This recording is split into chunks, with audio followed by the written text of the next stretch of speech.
Bill Country 1430 AM and 1073 FM WRDN.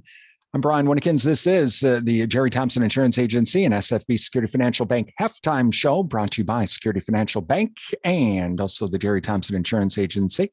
Halftime of our Durand-Eau Claire Regis football game. Joining us right now is Durand-Arkansaw School Superintendent Greg Doverspike as we talk about the school board meeting from earlier this week. And Superintendent Doverspike, thanks for joining us. Well, I know it's not the official third Friday numbers, but preliminary enrollment about the same for the district?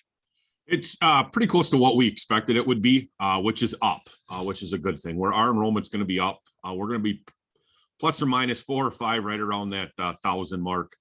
And it's up, 15, 18 kids from what we were expecting last year. Just simply, we had a small graduating class last year. It was the last in a series of 3. So our enrollment's kind of going up in a nice direction. And I think we're probably pretty close to where I think we're going to stabilize for a while based on indications we're seeing, whether it be through our lower elementary school grades and kind of what's enrolled at Assumption, that we know of. I think we're going to kind of hover right around this 1,000 mark for a little while. So what does that mean for the budget? Because I know in some instances, an increasing in enrollment can end up meaning less money. It's a screwy system, this funding, but what does it mean? It's a good thing for us, because where it mainly gets in the screwy situation is it's a reduction in your declining enrollment exemption, which we are not declining. So we don't really have any exemption in there. So for us, it's a good thing. And I think it's, just in the long run, the numbers are good.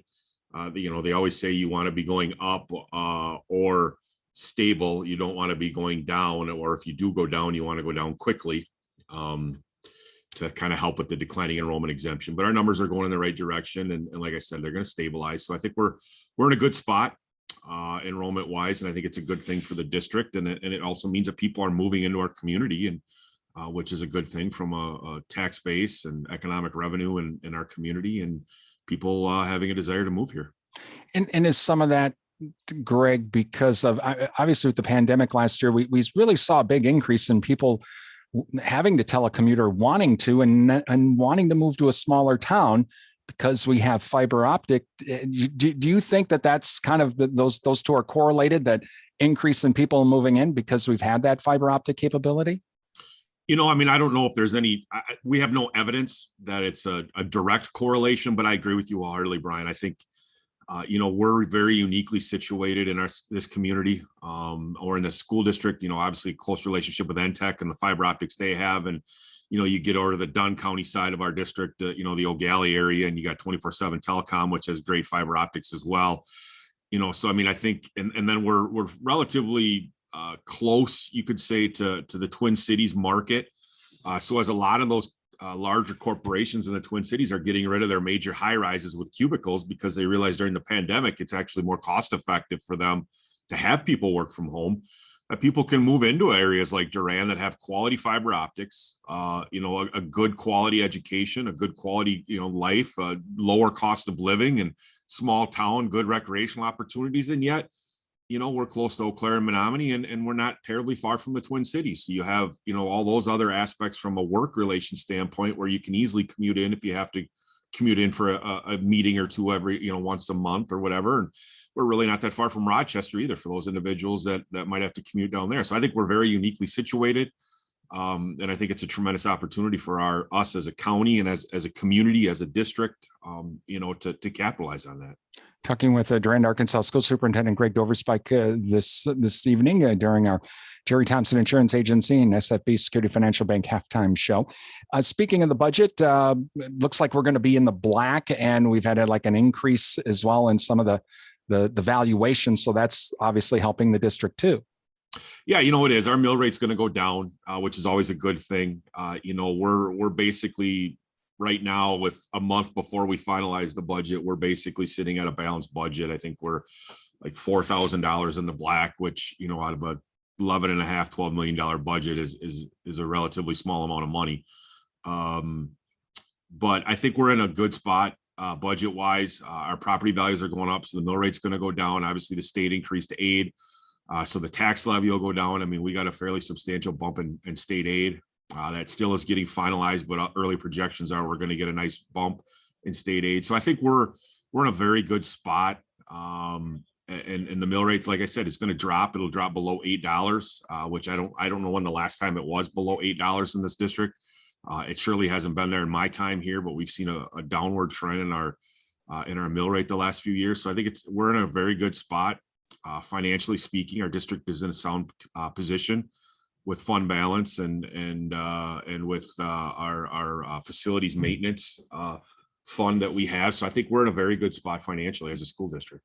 And you mentioned during the school board meeting that the district's going to pay down some debt early, which would help farther down the road. Yeah, we're looking at doing some things that would allow us to pay some debt down early when some of those bonds are callable at the back end of our, which is the ones you pay down first, the back end of our 20-year bond debt from the referendum projects we did. And when those become callable, we're looking to pay down that debt, which in the long run is going to save the taxpayers on interest. I mean, it's no different than paying off your house mortgage early or your car loan early. I mean, we're paying off our loan early, basically, is what we're going to do in an effort to decrease that bond debt and that interest that we're going to accrue over time. So I think we're giving an opportunity to save the district taxpayers money by decreasing that levy as we progress through the year. So it's a good thing. And like you said, and we have some other things we're looking at doing that are going to give us some budget flexibility in years to come as we roll into the next biennial budget. With the current biennial budget, the state really did not give the districts any new money, so to speak. It was more just property tax relief through the school district funding formula. They you thought that the ESSER money we're getting from the federal government was sufficient. The problem with that is the ESSER money is a financial cliff. It's gone, and when it's gone, you have a time limit to spend it. You have no other, you don't have anything to backfill it with. So as we roll into the next biennial budget and that federal funding cliff kind of happens, we're going to be uniquely positioned, I think, to have some budget flexibility within our budget to hopefully mitigate that financial cliff that a lot of school districts are really worried about right now.